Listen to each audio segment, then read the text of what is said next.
What's up, everybody? Welcome to Kinda Funny Games Daily for Friday the 13th of April 2018. I'm one of your hosts, Greg Miller, alongside Tim Geddes. It's good to be back with you, Greg. Feels good to be back with you. Feels like I never left. It's just been the last 3 days with you.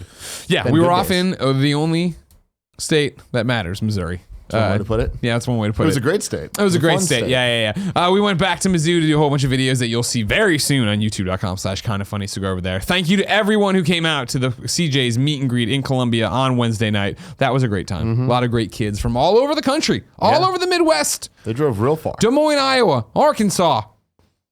There's one further than that I'm forgetting. Oklahoma City. There you go. Chicago. They were all over the place. Yeah. KD. Of course, you'll know all about the videos. They were sponsored by Microsoft, yada, yada, yada. But shout out to Microsoft for a different branch. They gave away 2 Xbox One X's at that meet and greet for people who came the farthest to come see us at CJ's. And of course, thank you to CJ's, the University of Missouri, all that jazz. But we'll have much more on that trip. We will. Greg, I am having quite the morning. Tell me about it. Lay it on me. There's just been a lot going on, a lot of scheduling conflicts, just a lot of shit. Well, we're back. It's our Tuesday in the office, but it's really Friday, so it's like pandemonium. Exactly. Yeah. But the biggest thing that sucks is I just went pee. Yeah. Shook it off. Didn't shake enough. Oh, I hate that. You little wet spot in your I fucking pull up, and it was just like, I'm just sitting in piss right now. Yeah. Ladies and gentlemen. That happens. Kevin, does that ever happen to you? Because Kevin claims he's never pooped his pants. We were talking about this in the morning show. Have you ever had that happened to you, a little pee in your undies? Yeah, a little. I would never describe it as sitting in piss. Yeah, that was very visual. Yeah. I appreciate your honesty and candor, though. Kevin, can you do me another favor? Can you click us over to the clock? You were saying you have a hard out at 1, you think? It was a call set for, this is what I'm talking about, scheduling conflicts. There was supposed to be a call set for 1:30, but for some reason on the calendar, it changed to 1. Okay. So if my phone rings at 1, I might need to bounce out. Okay, no problem. Otherwise, 1:30. Trust me, I can run the show by myself. I know. I do it all the time. Because this is Kinda Funny Games Daily. Each and every weekday on a variety of platforms, we run you through the nerdy video game news you need to know about. If you like that, be part of the show at kindafunny.com/KFGD. We need your questions, comments, concerns, bad PSN names, news, tips, and everything else under the video game sun.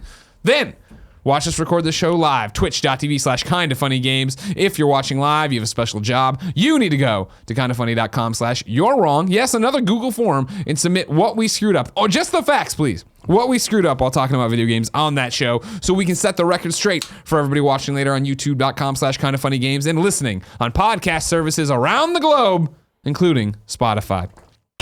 Housekeeping for you. First and foremost, most importantly, God of War. We're doing a God of War Games cast here this afternoon. You can catch it at 2 p.m. Pacific on patreon.com/kindafunnygames for just $1. Of course, it'll be on demand pretty much immediately after that for people wanting to watch the video or wanting to listen to the audio for people on patreon.com/kindafunnygames. And then it goes live, of course, for everybody Monday, youtube.com/kindafunnygames, 9 a.m. Kevin just jumped up. I thought making fun of Tim for the pee in his pants, but it looks like, now are you sitting in what did you spill water off yourself? I got coffee all over my balls. Coffee on the balls, now dude. You're sitting in a bunch of coffee. Join the team, join the squad. Interesting way that this show is ramping up into production. Also, of course, we've been talking about the first annual Kinda Funny best friend of the show, the tournament we're doing over on Twitter. That's totally stupid and fun, and we love it a lot. Just to play with our friends on the internet. We are down to the Elite 8 now, the final 8 competitors. Elite 8. Once we're done with this show, I will put up all of those polls at once. They will be open through Monday morning. That is how we said on the show we would run this one, the Elite 8, and that's how we will run. So I got caught up somewhere, but I didn't want to start the show just being super negative. I was saying, despite this morning being fucking horrible, there's some news here that's going to brighten up my and everyone's day out. Oh, okay, so, fine. Then let's jump into things are turning. Things are looking. Last piece of housekeeping. This show's brought to you by Brooklinen, but I'll tell you about that later. For now, let's start the show with what is and forever will be the Roper Report. Time for some news. 7 stories. 7 stories on the Roper Report. A baker's dozen! Kevin, give me an update on the balls. How are they doing? Dry. They're dry? You got some dry balls? You got some dry balls now? Good, okay. Did you deliver the cake? Yeah, thank you. Okay, good. We dropped off Jen's birthday cake leftovers to the comic shop downstairs. Awesome. They always like that. Awesome.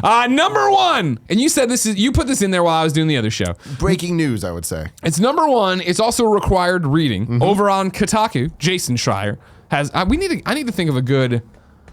We need Name to get for him? Yeah. We need to get something for him. The Lord of News is, but you know what I mean. I would say King of Scoops, but I know Klepek's got the Scoops thing. I gotta think of Jason Schreier, but I'm gonna get him a nickname. Over there on Kotaku, Jason Schreier has an article, How the Makers of Mafia 3 Lost Their Way. I saw the headline, flagged it for a later thing. I didn't have time this morning, being on the morning show to read it as well. It's a long Jason Schreier piece going into a lot of interviews, a lot of talking to Hangar 13, seeing what went on and like what happened with Mafia 3, what's happened with them after Mafia 3. All that kind of stuff going on. What I put here for you, Greg, is a series of 2 tweets that Jason Schreier did promoting the article, and I think that it kind of contextualizes. Well, then let me read these 2 tweets put together to, of course, point you to Kotaku to read Jason Schreier's How the Makers of Mafia 3 Lost Their Way.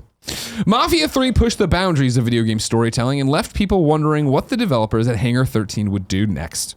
But for the past year, they've struggled, scrapping ideas for Mafia 4 and a promising spy game.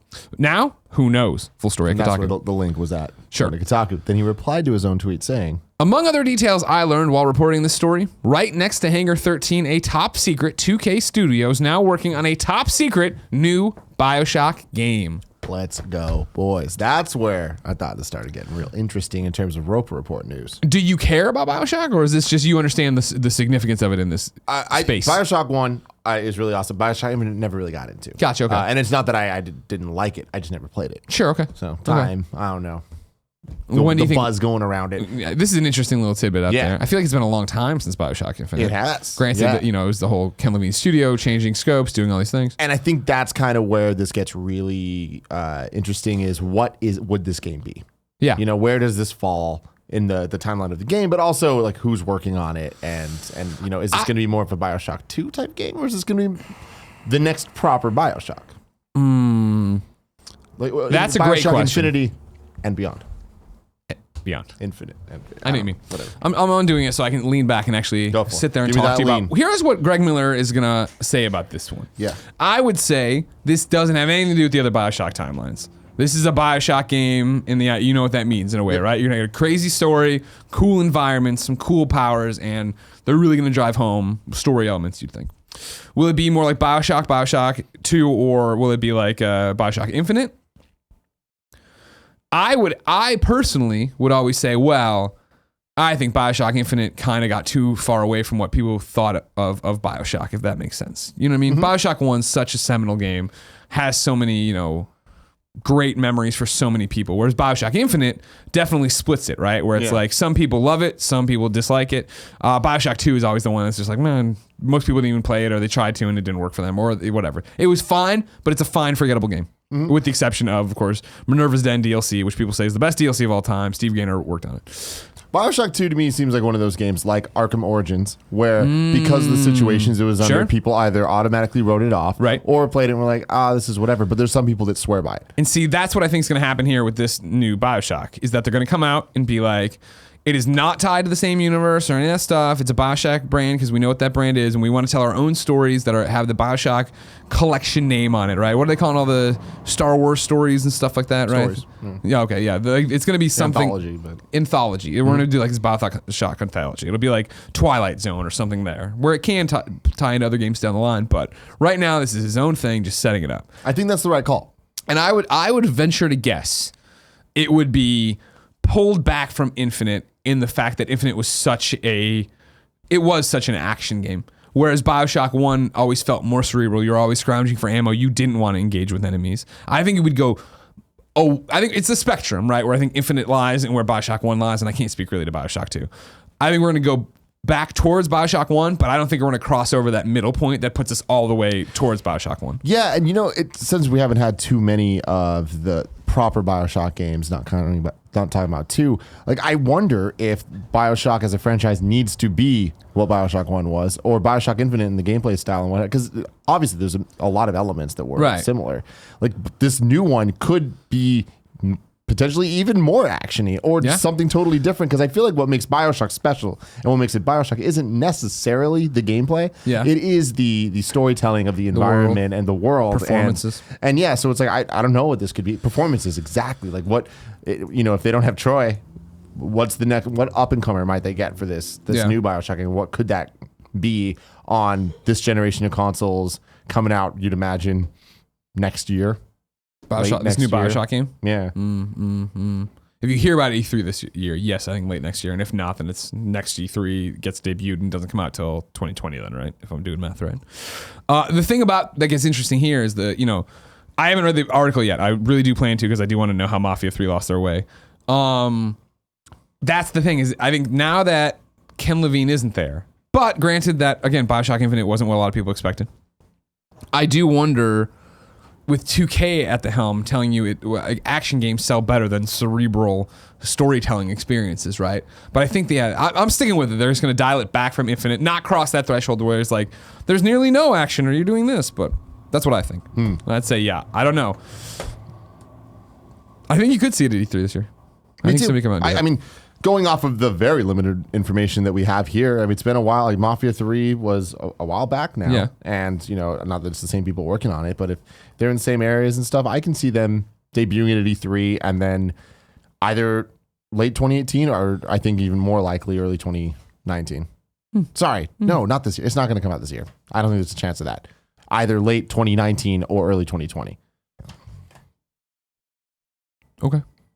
Do you think there's a chance of it coming out this year? I don't that seems too crazy. I mean, again, I think it's been a long time in video game years since we've seen a BioShock game. So if they've been working on it, yeah, but I think also a top secret 2K studio is now working on a top secret new BioShock game. It also feels like, I think they'd want to let that burn for a while rather than do it. E3, here's your announcement, and then in the fall it's out. Like that seems way too aggressive. And Red Dead, I mean. Great point too. Yeah, they're gonna. 2K doesn't need to work about their financials in that respect either, do they? You put these stories in here. I did. And then Number 2. No, I know how to count. It was the fact that 2 of the questions I put in here kind of tie into this. Oh. So I'm trying to look into it. Not about like this specific stuff, but here we go. Okay. You mentioned this. Mm-hmm. If they don't have Troy Baker, who are they going to get to be an up-and-comer and do this kind of thing? JB the Trill writes into kindafunny.com/KFGD and says, long time, first time. Started listening to Beyond in 2009 when I was 13 years old, and it's been inspiring to see you all grow at IGN and Kinda Funny. Why aren't video game voice actors advertised like film and television actors? Obviously, the majority of consumers have no idea who most video game voice actors are right now, but if the name or a voice actor was prominently featured in the commercials, advertising, packaging for a game, and then people played and enjoyed that game, they then might be more interested in playing future games that feature that voice actor. Film companies still advertise the actors providing voices to their animated films, so it doesn't seem crazy that video game studios would advertise the people who provide the voices for their games. To me, personally, it seems like a smart marketing tool that could boost sales of games while also helping legitimize the industry even further. What are your thoughts? Thanks so much and keep fucking those chickens. Love, JB the Trill. What do you got for me on that one? I think that something he said there about Hollywood advertising their people is totally different because the people that they're talking about are Kevin James, the big name actors that Bill we know, Hader, Anna Kendrick, Justin Timberlake. It's like they're using Trolls. those names to advertise Trolls or whatever animated movie, Sherlock and Holmes, or I don't know, all the cool great stuff. Because like they know that is the grab that they're going for. You wouldn't see names you don't recognize necessarily being promoted that way. And I feel like with video games, there even now isn't a name big enough that you're not going to see, Uncharted with Troy Baker on it. Sure. As big as Troy is and as awesome as Troy is. Part of it, yeah, you're right. You're on the money. My thing comes down to the fact that video games are such a different beast than movies. Movies, right, it's an hour and a half of my time. At 2 hours of my time. And so it is, even if it's a genre I'm not usually interested in, if I see, Tom Hanks is in it. I like Tom Hanks a lot. You know what I mean? I enjoy watching him perform and act. Maybe I'll think about going to see it. Maybe I'll pick it up on a plane. Maybe I'll do this. Video games, cool. Troy's in Final Fantasy 13 as Lightning. No, who was he in? Snow. Awesome. Great job, Troy. Love your work. I'm not going to go play that game just for you because sweet beanie though. I remember the character model. I don't have it's not a genre that interests me, and it's too long of a time commitment. And I think recently we talked about where the water tastes like wine, and how the guy put out a statement, right, of like, this game bombed and it sucks, and it's not doing what I wanted it to do. And we're still trying. I think he's coming in for a Gamescast soon. Spoilers, because I talked about it in the episode. Wanting to talk to him about that, because he's like, games like this can't exist maybe in the current market space. That was the same thing, right? He put out this giant, he didn't, but they put out a trailer, obviously, for the game that was like, with Dave Fennoy and all these other voice actors that went through, and it's like, wow, that's a great voice cast. That alone isn't enough to get me interested to go play it. I need games currently, and probably for forever, unless they're a different, no, it doesn't matter, I guess.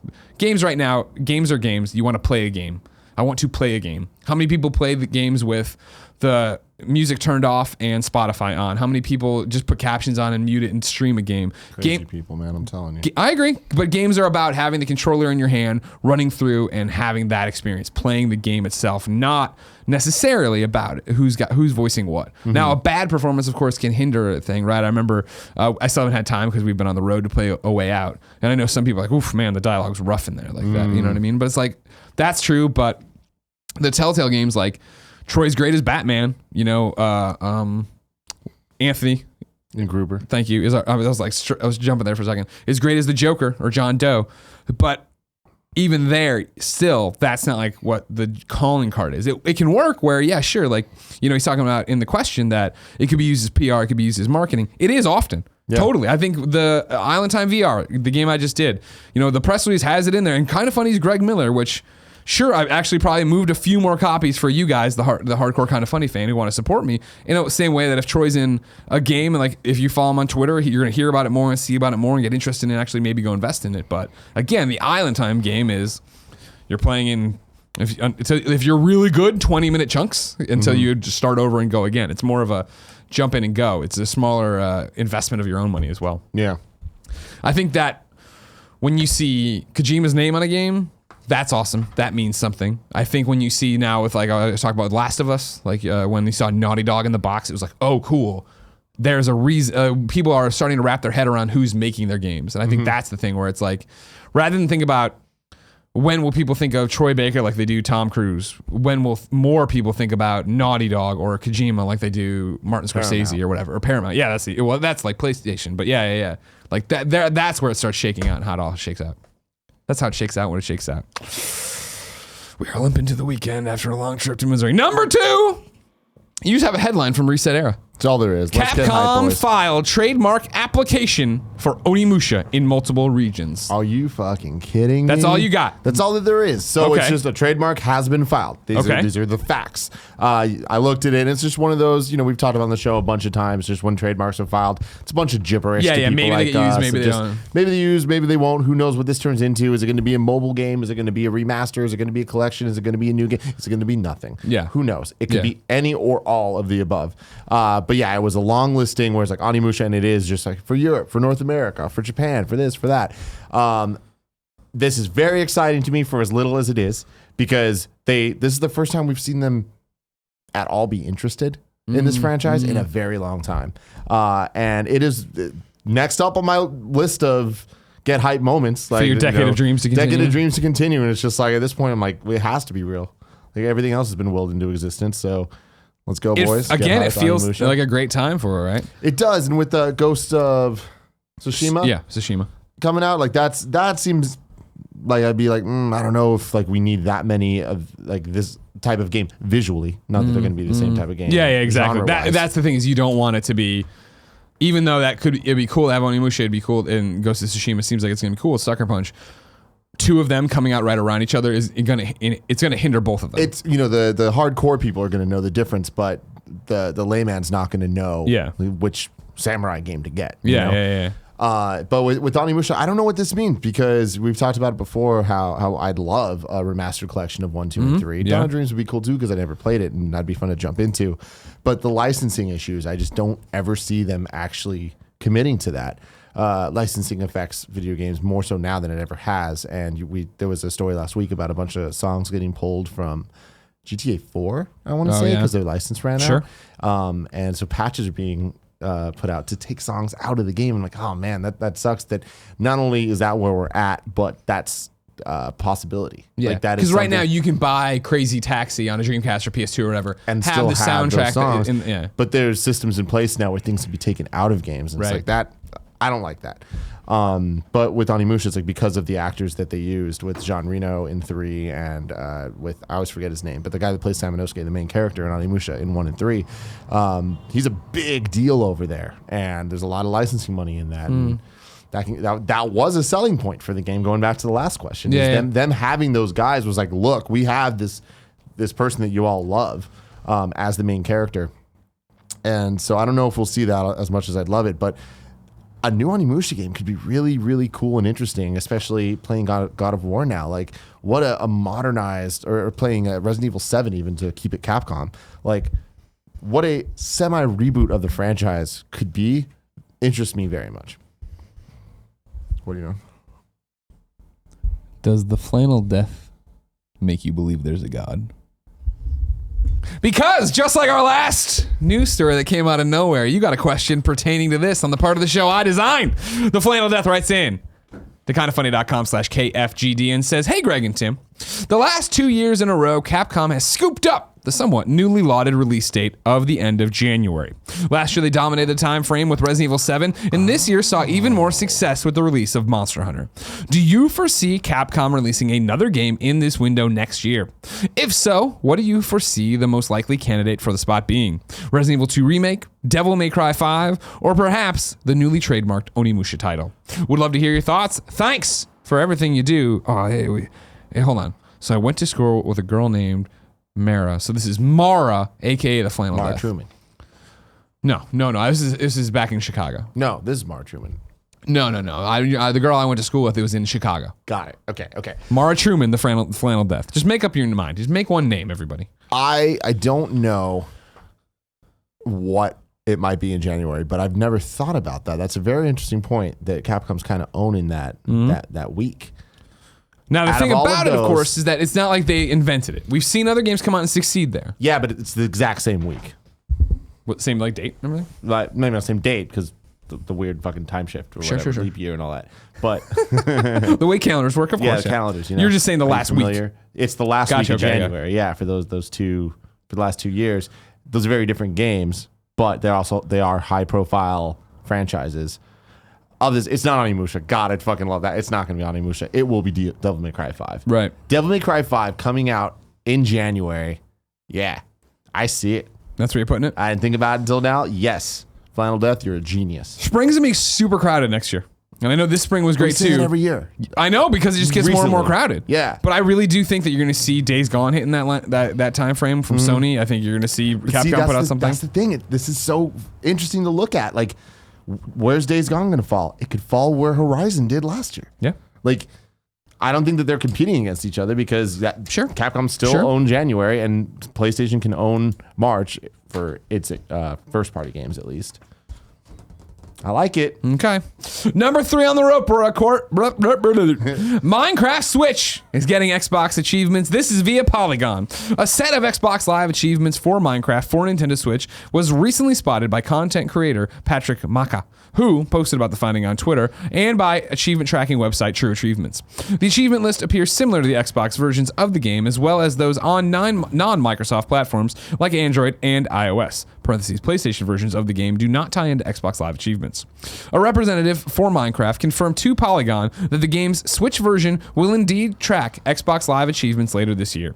Quote, "We can confirm that Minecraft players on Nintendo Switch will soon be able to earn achievements tied to Xbox Live once the Bedrock update is released," a Minecraft spokesperson said in an email. Minecraft Nintendo Switch Edition was released in 2017. The game's Bedrock update started rolling out in September 2017 and allowed players on Xbox Mobile, VR, and PC to play across those various platforms. Awesome. Yeah. That's really cool, right? That is when this, of course, was the rumor about what was going on. Was when hey, we're announcing crossplay. You can play everywhere together except PlayStation. And it was like, oh, what the fuck, PlayStation, blah blah blah. And then it was like, well, the thing with Switch is you're gonna have to have an Xbox Live account to get in and do that. So then it was like, oh, okay, like clearly PlayStation doesn't want you playing on their game but starting it up and then getting, hey, what's your Xbox Live login on my PlayStation? Kind of made more sense, but in the hope would be something like this could happen. But it's awesome to see that cross-play is working that well that, yep, you're going to go in there, create your profile, and then you're going to be able to get achievements all the way over there. Yeah. Man, imagine for you, Greg Miller. Yeah, if trophies on the PlayStation Switch. did a similar thing with trophies. That'd be awesome. Hey, we noticed you guys don't want to put a trophy or achievement system in there. We'll do it for you, and they just pop on PSN. Get your Mario Odyssey trophies over on your PSN. That'd be We'll do rad. it for we'll you. just do it. Whatever. We've perfected the PSN and trophies. Nothing ever goes wrong Can't with get it. better. Yeah, Yeah. just tie it all in there and do it. This is great. Yeah, Good for them. super cool. I'm hoping we see a lot more kind of interesting partnerships between the big three. And how they all kind of work together and what that can mean both from a game perspective but also just from systems and things like this. Last week we did an episode of Gamescast that was crazy E3 predictions. Sure. And we kind of talked about, there was a thread over on ResetEra of people making like outlandish predictions. And we went through them and kind of talked about how likely they are or what variation would need to be required for it to be real. And we're going to do a follow-up episode in the coming weeks going through more of them. And there's a lot of questions talking about things like, what if Nintendo came out at Microsoft's conference and talked about Smash Brothers? And like Banjo and Smash or something. Or like, what if Phil Spencer showed up at a Nintendo Direct for the same thing or different variations? Sure.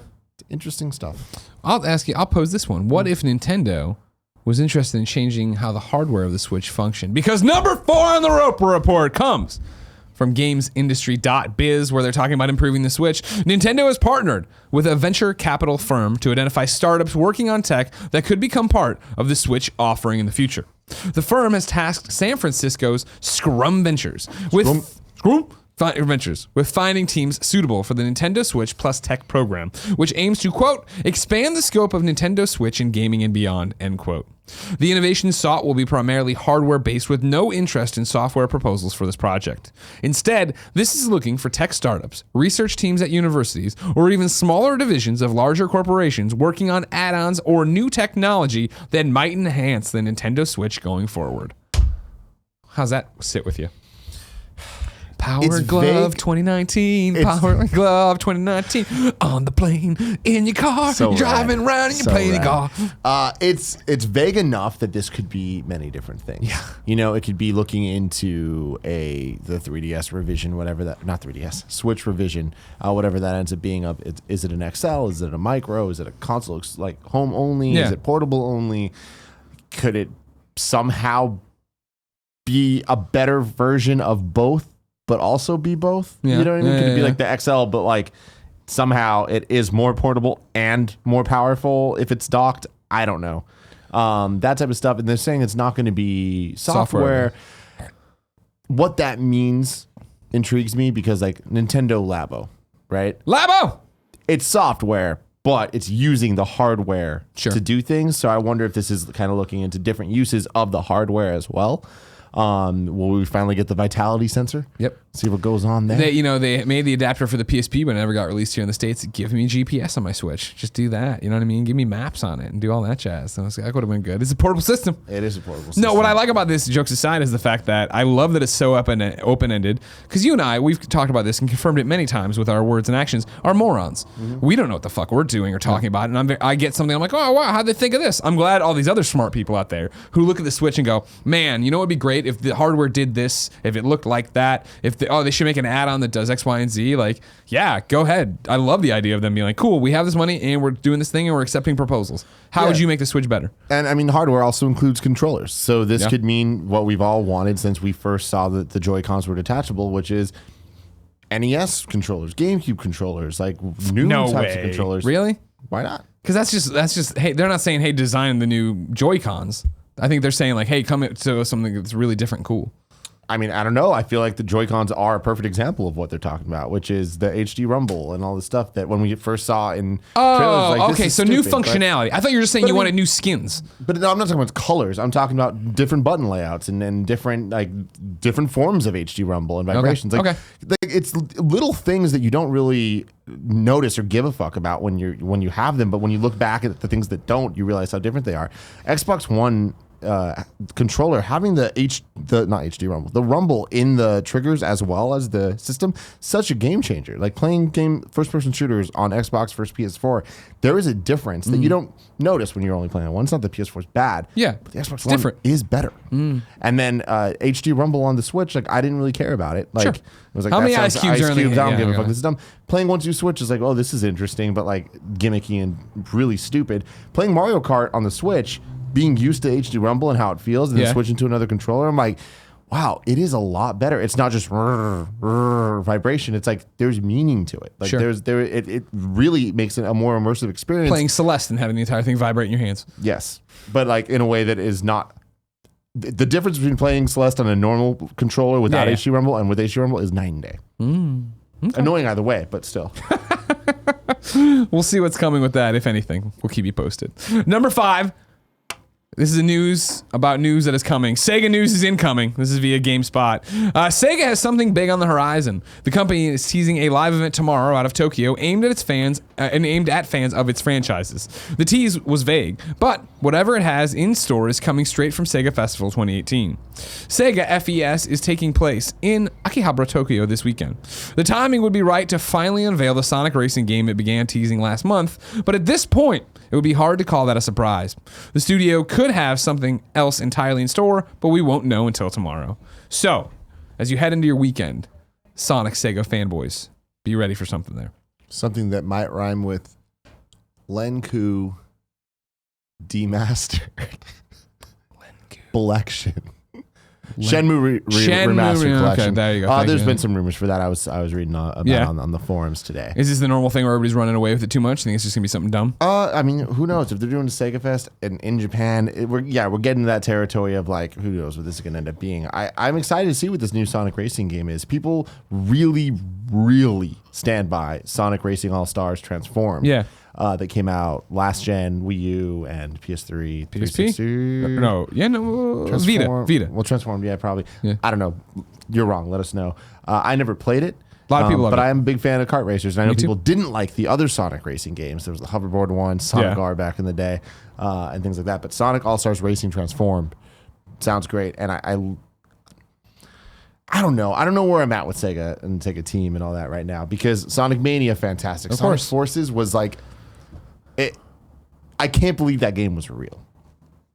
Like, I just can't. I hear you. What Like, did you want them to do though? with They the didn't know. They Sonic didn't know cycle, Mania was gonna be so huge. doesn't matter. That somehow makes this even worse. Okay. Like, Fair. going through the Sonic cycle and seeing for years all the shit they went through, and seeing that even when their games aren't total shit, like there could be something there with the Sonic games, because adventure is what it is, and once you get to the colors on Wii, it's like, hey man, this isn't what we want, but this is not bad. There's a lot of good stuff here. Unleashed was half good, half horrible. Half werehog. Yeah, and that was the horrible part. And then you go on. It's like Generations is like, all right, we're getting and then Sonic Boom was a disaster. Sonic and then Boom, to come back Sonic with Forces. Boom. Well, that's the song for Sonic CD. We're getting into this. So, we'll see, Sega. I'm excited for the racing game. I would not be surprised if we get some Shenmue action. Okay. No, shout out to you, by the way. You're excited for the racing game. You were a coward when Mario Kart dropped on Switch, and you wouldn't play me for a long time. You dodged me for a long time. Not true. Belts were defended, lost, changed all over the place because of it. I And won. then you kept dodging me, you finally played me and beat me for the title. And so you can still run around. You always run around trying to be. I beat you twice. I know. Now you have beaten me twice. Both. I for a long time I thought, well, no, these were just flukes, obviously. But then on this flight to Missouri, you were sitting there, you were putting in the work on still playing Mario Kart. I was playing Mario Kart. And I was like, you know what? No, he probably is better than me. But No, I can give you a run for your money. Oh yeah. Number 6, shout out to A Way Out. It sold more than 1 million copies in 2 weeks. They said that via tweet, but GamesIndustry.biz adds a little bit of perspective. A Way Out is the first game from the Swedish studio. It was formed in 2014 by the core team behind Starbreeze Studios' 2013 release Brothers: A Tale of Two Sons. Brothers sold more than 800,000 copies in a year and change before the IP was sold to 505 Games for $500,000. The exclusively co-op game casts players as a pair of prisoners who must work to break out together. Still want to play it. Still excited to do it.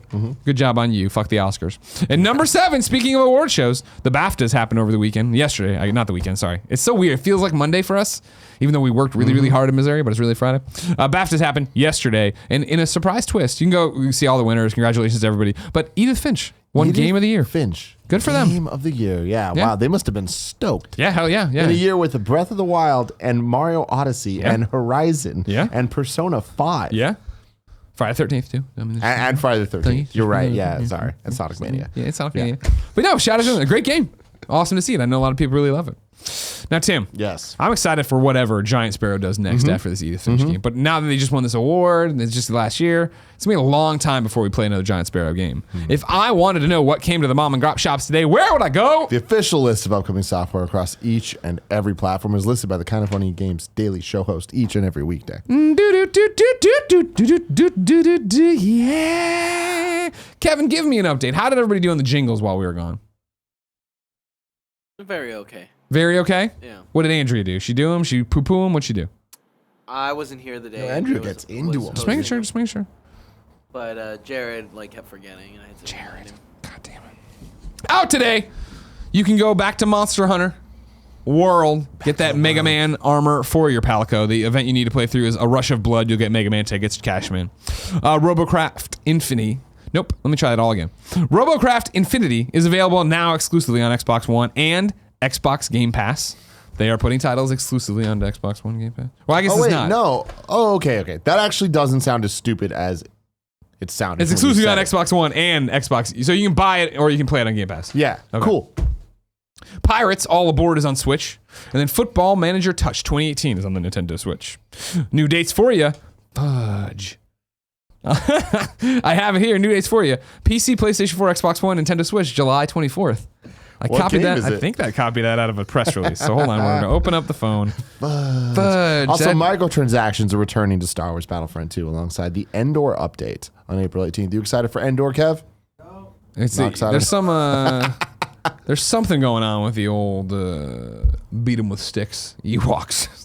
Yo, they're doing some stuff. There's Wicked's out some there, Ewok thing in there. chilling. Man, no, I got nothing for you. I don't know. I copied that from somewhere. There's some There's game some out. game There's coming some out. game out coming on July 24th. On all the platforms. God July bless them. I think 24th. it's from the PlayStation blog, maybe. Somebody can look into it for me. Deals of the day for you, though. Right now, there is a PSN flash sale for horror games over on April 16th. Joey! Come here! Come here. There's a PSN sale right now. You can get The Last of Us for $8 So this is the thing. I have it. on PlayStation 4. Yeah. Get the hell out of here and go play. You're sick. Go home and just play it. Go home. Play The Last of Us, Joey. I want. I like that appreciate it. everyone's If you calling missed Joester. if you missed this over at PAX, we were driving around. And Joester was there for the first time. I'm giving her a lay of land. I'm pointing things out. We went back past the Capitol or whatever, Boston or whatever the hell it is. They're building the Gold Dome. I'm like, oh, you might remember this building from The Last of Us. And Joey's like, oh, is this a good time to tell you I've never beaten The Last of Us? I didn't get that far in The Last of Us. Yeah. Or you didn't beat The Last of Us. You didn't finish it. Is what you said. I didn't finish The Last of Us. I put out that quote in the tweet with my face palm or whatever, basically. And a lot of people were quick to point out, like that's like really early in the game that you see that Gold Dome. But that was like also 4 years ago that I started playing it. She ain't gonna remember. Let's start over. Well, enjoy. Please start over. Yeah. Please enjoy. Let Please us. to How enjoy. many times I got tagged in that war Just game go tweet away. today? A lot. Well, play the game. Maybe you won't get tagged as much. You know what I mean? And you're over there begging me to get you a God of War code. You're not even playing through Last of Us. You know what I mean? I'm gonna make you a homework. Also hasn't played The Last of Us. I would like to throw. Kevin hasn't played The Last of Us either, but nobody holds Kevin to that standard. People are excited that Kevin doesn't wear Velcro shoes. All right, they're excited that he can tie his People own are laces. Stoked about that. You'd wear Velcro shoes, and I wouldn't hate you. I would support that. Cool Greg wears Velcro shoes. Does he? Sometimes. Oh, Well, sometimes. so do I. Jordan's not. He doesn't wear a shirt sometimes just because he couldn't psych himself up to put on a shirt, which I appreciate. It's time for reader mail, but first I'm going to tell you it's brought to you by Brook Linen. You spend a third of your life in the sheets. They make a difference on how you Hell sleep. yeah, you do. Start getting better sleep with the best sheets at brooklinen.com. These are the best, most comfortable sheets with no big markup. Most bedding is marked up as much as 300%. Brook Linen is the fastest growing bedding brand in the world with over 15,000 5-star reviews. Brook Linen sheets were named the winner of the best online bedding by Good Housekeeping.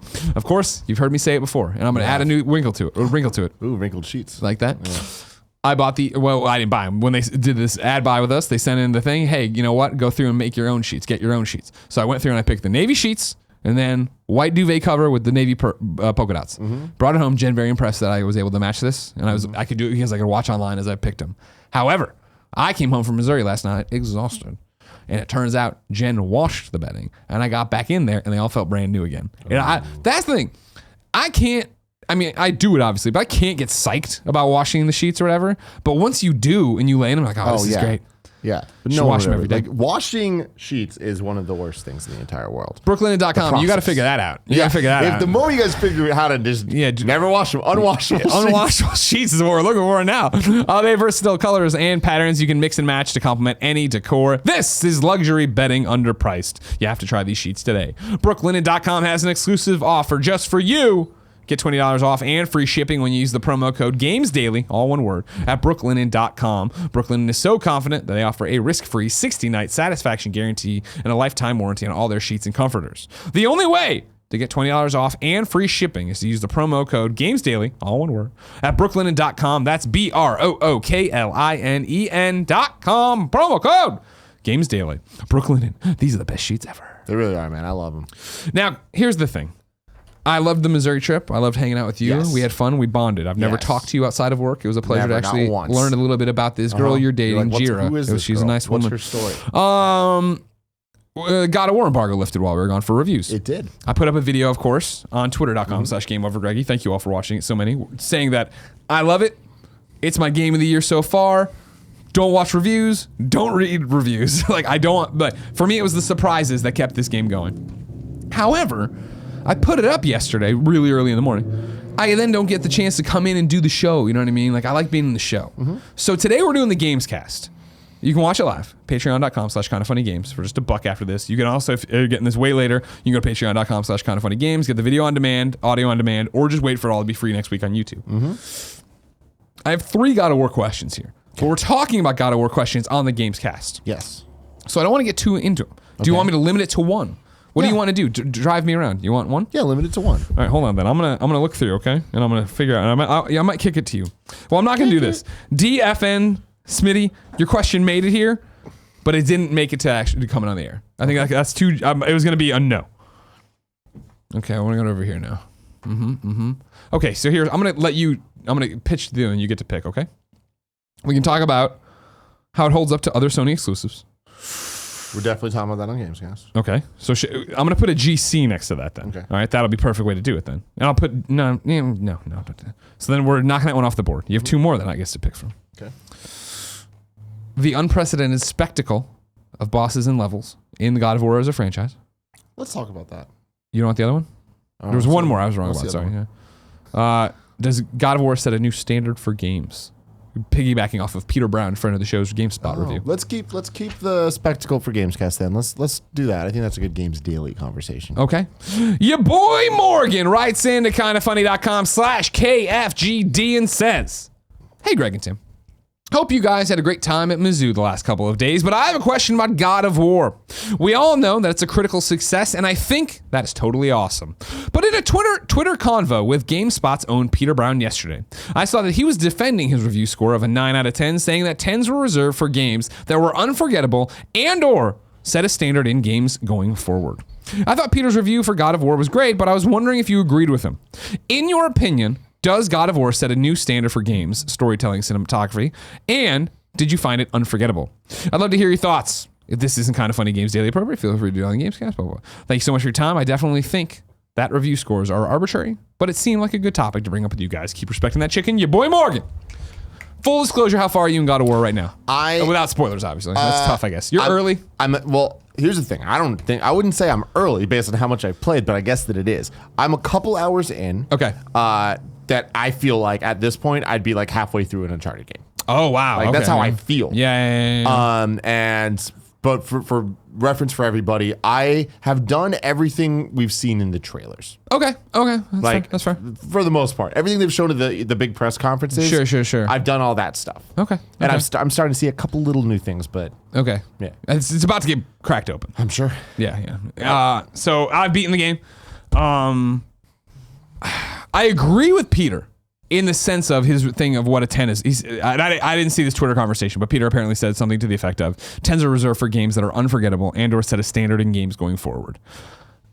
I've said God of War is currently my front runner for the game of the year, which I know is somewhat laughable because it's April. But you understand what I mean, where it's like, I've played a lot of games and enjoyed them. I don't think they're in the running for game of the year. I beat God of War. I rolled credits on God of War, and then I immediately packed and left. I haven't been able to stop thinking about God of War. As soon as I have free time tomorrow, I'm going to go back and play more God of War and start knocking out and working on the platinum and doing all that jazz. I think that God of War is fantastic, obviously, by all the things I say. I think God of War is unforgettable. And setting a standard going forward, I would think so. Like, we're going to talk about it on Gamescast. It sucks that Andy's sick, because I know he was saying the same thing, and I would like to have had him on the Gamescast discussion about it. But, like, for me, and I know you don't necessarily agree with your few hours in it so far, I feel like the pacing is so good, and the storytelling is so good, and the characters are so, and the way they convey information in different ways, because I feel like it would be so easy for this game to get stale of, cool, it's Kratos and his son, and you're running through, and the kid says this, and Kratos says this, and it's, even in the first few hours, it does seem like, man, like, Kratos is still being the guy who won't touch his son's back and all this jazz. And like, obviously, you know, that relationship's going to change and evolve as you go. But can they make me, Greg Miller, Kratos unfan, number one, actually care about Kratos by the end of this thing? And like, by the end of this thing, I'm so in love with this relationship and who these people are and what they've gone through and the journey I've gone on with them and all these different things. Like, I'm not going to forget God of War. God of War is unforgettable. I think it does set a new standard in a lot of different ways in terms of the way you're going to tell stories, the way you can evolve characters, what you can do with a already established character. I think that's the biggest thing, right? Yeah. Where people let IPs just chill for a second after they run them into the ground. Not that God of War's run into the ground, but Ascension was the last one before this. Yeah, and like people, even God of War 3, which sold really well, it was like, cool, he's angry and he's fucking killing things.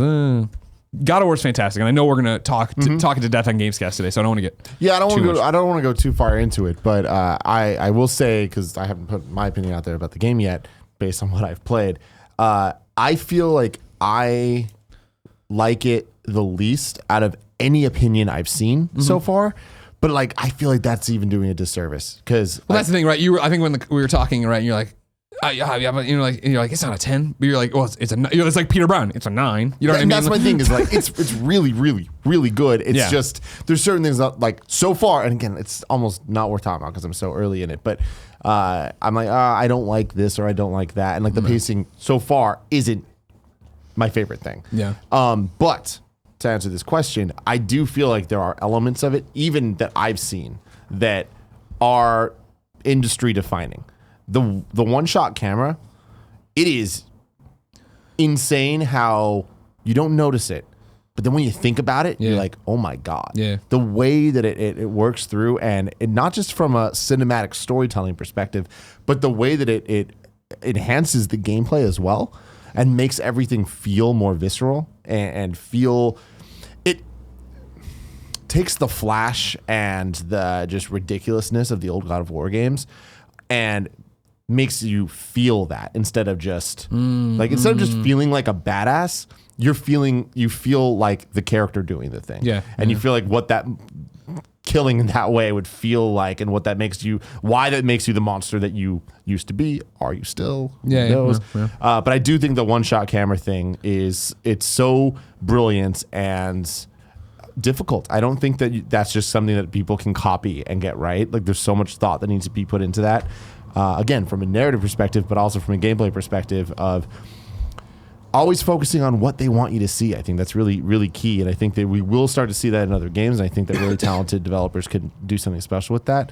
But yeah, also with what you're talking about taking a franchise that people love and modernizing it, not just in a, hey, it's on a new console, here's some new tech, and here's a new control scheme. But like, no, gaming industry is in a different place. Video games overall are in a different place. Like, how do we push the whole medium forward? And I think this game so far does a good job of that. And I think I'm interested to see when you get there and we just talk about it. Me too. Because that's the thing of this is the same, and stick with me, everybody. In the same way, I knew how much I loved Peace Walker, but there was an argument if it's my favorite game of all time. God of War right now, I feel like is one of my favorite games of all time. Wow. I feel like, and now granted, I'm still basking in the afterglow of this amazing experience. Maybe I'm going to sit down and play it this weekend. Maybe it's going to be the opposite, where I put it down and the rest of the year happens and we get to the game of the year. I'm like, man, was I wrong? Not a chance in hell. It is Luminous on Switch. I get to put the Joy-Cons under my booty. You know what I mean? But like, I loved this game and this experience, and not only, and it's that thing of, I didn't love part of it. You know what I mean? It's not like, man, I loved Uncharted. I think they're such amazing games. The story is so great, and the shooting's good. But like, it's really about this, and then the exploration's fun. But like, God of War, when I talk about it and think about it, there's not a part where I'm like, oof, this is what got. And my biggest complaint with God of War is my personal complaint of, man, I saw the time ticking on that embargo coming up, and I really wanted to roll credits by the time embargo hit. So it was like at the end where I'll save it for the show. Gamescast, everybody. You can catch it all on Monday if you don't want to pay for it today. But we'd love it if you just tossed us a buck or two. We're trying over here. Ain't that right, Kevin? Yeah. Thanks, Kev. Marco writes in to kindafunny.com/KFGD and says, Greg and Tim, you guys have been thoroughly missed. Welcome back, smiley emoji. How do you guys feel about advanced game press on games you're really excited about? Now, it sounds like it's going to be a God of War question, but it ain't. I'm eager to hear you guys talk about God of War in depth soon, but I prefer to hear/talk about games I'm really interested after the game is released so I can play too. I know on your side of the industry, you guys are fortunate enough to play games early sometimes, but when you can't do that, do you guys read or watch other sites' reviews and pre-release coverage? Have a great weekend. Kind of funny forever, Marco. It's a mix. It depends on the game. Depends on how interested I am. I do use reviews and previews from other people to kind of see if I might be interested in a game that I'm not immediately invested in. So there will be a lot of times I'll just straight up read the review and see what people think before I even play the game. If I know I'm interested in the game even a little bit, like I hate playing games before they come out. I hate going to preview events. Like I've never liked it at IGN. I don't like it here. Yeah. Like there was an event for God of War. There was like, oh, Greg's gonna go down and play it. I'm like, I don't want to do that. Yeah. That doesn't sound fun to me to play 2 hours of a game and then have to replay it later. Well, yeah, and I agree with you to an extent. Where I enjoy that stuff because I get to come back and talk about it and talk to the audience and do that part of the job. I hear you. But yeah, that is then the downside of then coming back and be like, okay, cool. So like when I do that, I try to sometimes make decisions differently than I would. Mm-hmm. Like when I went and did the preview for God of War for those first 2.5 hours, it was like, oh man, like there's a lot of places to branch off and go look for treasure chests and yada yada. And I did it for a while, and then I was like, you know what? I'm gonna stop doing this. I'm just gonna run through the story. You know what I mean? Do that because I'm gonna do that on my real playthrough when it matters. Mm-hmm. And yeah, that happens all the time. A great example so similar to what you're saying, yes and no. Right now, Game Informer's doing this blowout of Spider-Man. That's fucking awesome. I'm not watching any of it or reading any of it. I follow a couple Game Informer people, and what they post on Twitter with GIFs and stuff, I've seen that. I am not clicking through the videos. Exactly. The GIFs look great. He's swinging, and that's amazing. I'm sure eventually I'll get invited down to some giant thing to go play it, and that'll be a different kind of way to experience, but I definitely don't want to experience it that way. Another great example is, and I don't mean to toot my own horn along with Ryan McCaffrey's horn, is that State of Decay, the original one, him and I were way behind at IGN, and like we did a whole bunch of coverage for, and I covered here for Kind of Funny, the re-release or whatever.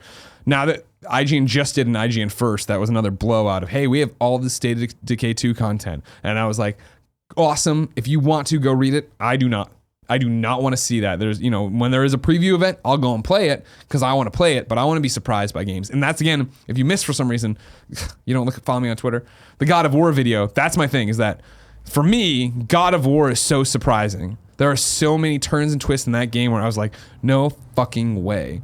That's why I'm like, don't read reviews, don't read them, reading's maybe okay. Don't watch video coverage of it though, for sure. Like even the little things like you want to experience for yourself, I feel personally. So yeah, it's hit or miss, but like when Red Dead drops, I'm gonna watch the trailers for Red Dead. I'm gonna be all over that. Yeah. I won't probably read the 40-hour preview of IGN or whatever, but I think the other end of the spectrum for me is something like Smash Brothers, where every you're gonna consume every part of that. I want to see because like. But that's a different thing too, where it's like Smash is a fighting game where every match is different. You get the same toolbox and then it all changes. Yeah, but it's like imagine a world where you play through Smash Brothers not knowing any of the unlockable characters. Oh, that'd be amazing, yeah. Right? Yeah. And like every time you play through and then the challenger approaching and that was the first time you saw that. That'd be awesome. Man, like back like it was on the N64 and even for me, Melee. Yeah. Tim, it's time to squat up. Let's squat up. This is where one of you beautiful bastards goes to kindoffunny.com/KFGD. You give me your name, username, platform of choice, and why you need help in video games. I read your name here. The best friends come and find you. Everybody plays video games together and has a great time. Today, Gagebl. Gagebl. Doesn't matter, of course, because that's not their username. Needs help on Xbox One. Their Xbox One username is the Ganj God. I think it's a marijuana reference. Ganja. Ganj. The Ganj god. Spaces between where they should go. Looking for someone to help me get those delicious chicken dinners in PUBG. Who better than the best friends? I don't know. The Ganj god. Everybody, if you want to get some chicken dinners, maybe while enjoying marijuana if it's legal in your state, and if it's not, don't do that. Or your country. I think that's how it works, right, Kev? Yep. Thank you. Hit up the Ganj god on Xbox One. Tim, we asked everybody watching live on twitch.tv/kindafunnygames to go to kindafunny.com/you're wrong and tell us what we screwed up as we screwed it up so we can set the record straight for everybody watching later on youtube.com/kindafunnygames and listening on podcast services around the globe. What did we screw up today? Give me a second. I'm going to give you all the seconds you need. There is a lot of editorializing. Oh my gosh. I told you very today. clearly just the facts, guys. Just the facts. Is it that hard? There we go. Kebab says the voice actor for the protagonist in Onimusha 1 and 3 is Takashi Kaneshiro. He also played Tarzan in the 1999 Disney film. What? You'll be in my heart. In Japan? Yeah, of course. Yeah, it couldn't. You know, it was somebody. I don't remember who Tarzan was. I was too young. Okay, there was definitely Phil Collins himself. God, that'd be awesome. We gotta get Phil Collins on the show. Kebab says Sonic and All-Stars Racing Transform came out on Deep Breath, PlayStation 3, Xbox 360, Wii U, Windows, Vita, 3DS, iOS, and Android. Vita lives. Kebab says the game that might be coming out on July 24th is Mega Man X Collections 1 and 2. Ah, okay. They're available digitally as two separate titles, and you can buy an on-disc bundle of the two games physically. On Switch, it's a cart for Collection 1 and a download for 2. On other platforms, they're provided on 2 discs. Tony Nice Goldwyn Capcom. was, in fact, Tarzan in the English version of Tarzan. Ryan T. says, the Kotaku article that Jason Schreier wrote states that the secret BioShock team is still very small and that they're still trying to, quote, figure out what the core thing is. So it seems like the game's still That is not going to be. We're not going to see that maybe anytime PS5 soon. or next gen. Perfect. Thank you. That's helpful. Oh, that was it? Mm-hmm. Not a bad show. If you didn't know, ladies and gentlemen, this has been Kind of Funny Games Daily. Each and every weekday on a variety of platforms, we run you through the nerdy video game news you need to know about. If you like that, watch us record it live on Twitch, watch it later on YouTube, listen on podcast services around the globe. We'll be back on Monday with myself and Tim hosting because we're back and better than ever, baby. But until then, have a great weekend and play some video games.